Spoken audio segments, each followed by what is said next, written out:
Hello, everyone. Welcome to another edition of Fintech News. I'm your host, Nicholas Belvo, and today I have the great pleasure of having Sagar on the show once again, head of research here at Fintech Cadence.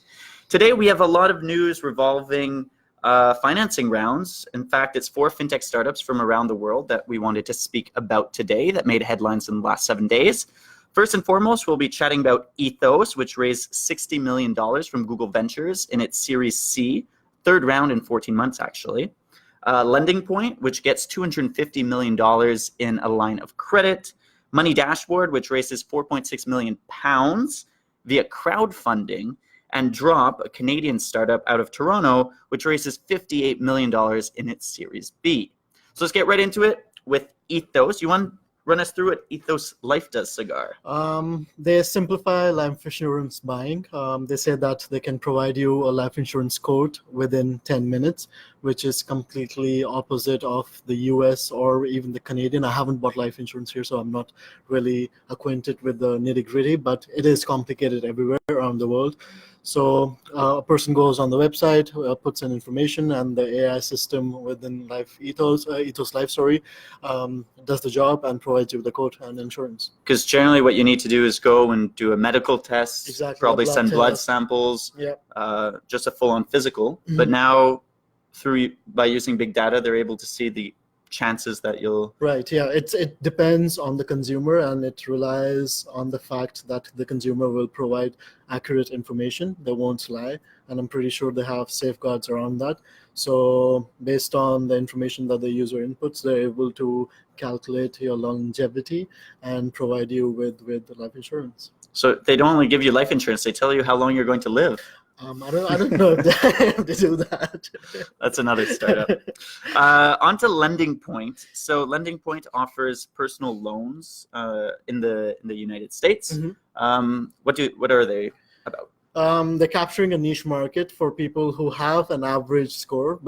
It's not bad, it's not excellent, but they have problems getting loans from normal banks. So they use a model that every lending institution, or not a lending institution, a fintech lending entity uses, which is getting funding from an established bank and forwarding that funding to individuals, and they make money through a spread on it. Right. So they offer from $2,000 to $25,000 loans for the next day. So these are personal loans. When you go on their website, you're able to see you could choose by category, whether it's for your wedding, whether it's to reimburse or consolidate debt, mm-hmm. Accidental medical or dental expenses. One of the biggest reasons why people get into debt. Yeah, absolutely. Yeah. So that's interesting. And so what's the reason behind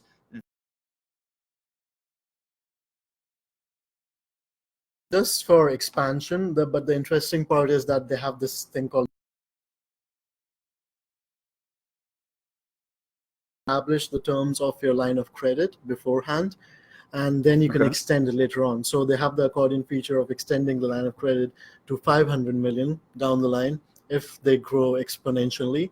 But the terms of that have been established now already, and the reason for that is because they expect an economic downturn, and at that point it will be difficult for them to get money from an institutional lender. Right, from an institutional lender. So they want to establish the terms right now, and they expect to grow at a fast pace and extend. So they'll probably use this feature option. Because it would be harder for them to get funds from an institutional lender in an economic downturn. But on the counter side, their business would go up with economic downturn because more people would be going into credit card debt. Yeah, exactly. People will lose their jobs, unfortunately, and bad things will happen, which will cause them to go into debt. So yeah.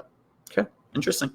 Money Dashboard. So they're a personal finance app out of the UK, pretty popular app, which raised £4.6 million via crowdfunding. So it's the biggest crowdfunding ever on that platform. Crowdcube, yeah.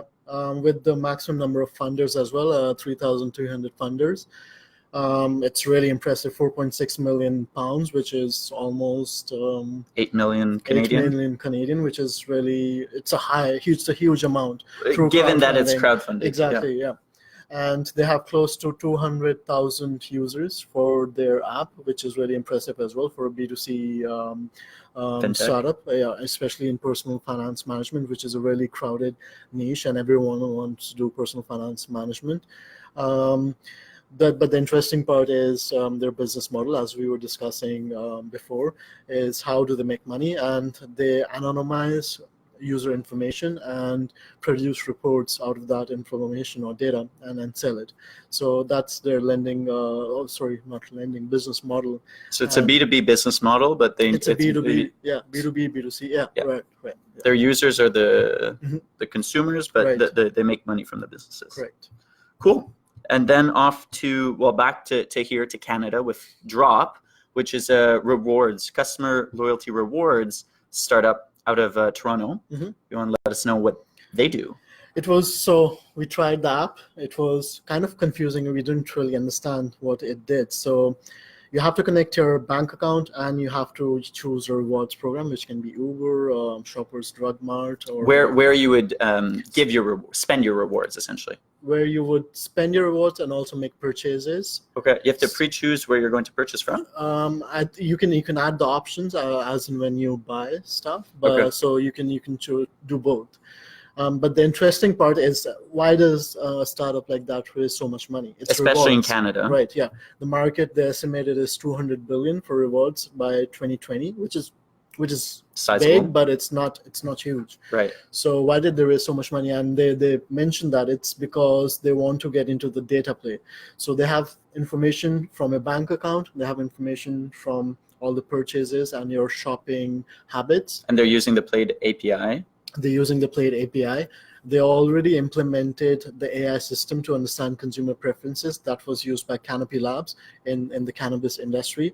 So that's their play. They want to become huge, and I think it'll be like this big amalgamation between retail and fintech, and it will be an interesting example of that overlap between the two industries. So that's why there is so much money, because of the data play that they expect to have in the future. Very interesting. Well, that wraps up our fintech news of today. One honorable mention, though, that we didn't point out is MasterCard, which came up once again, third time in a row. They're on a hot streak on fintech news here at Fintech Cadence. Not for good things. Not for good things, unfortunately. They had a data breach out in Europe. For the rewards part only. German consumers were the one who bear the brunt this time. Yeah. They said that payments weren't affected, but only the rewards part. So details weren't completely clear. They're still under investigation, but they did declare it to the authorities there. So yeah, we just want to point that out, because we've been seeing this almost week after week, that there's data breaches happening to these small and massive companies at large. So data security is just continuing to be a very important topic on the show. So that wraps up everything for us for today. Thank you so much to everyone who tuned in. And make sure you tune in next Tuesday at 3:30 p.m. for another episode of FinTech News. See you, everyone. Take care.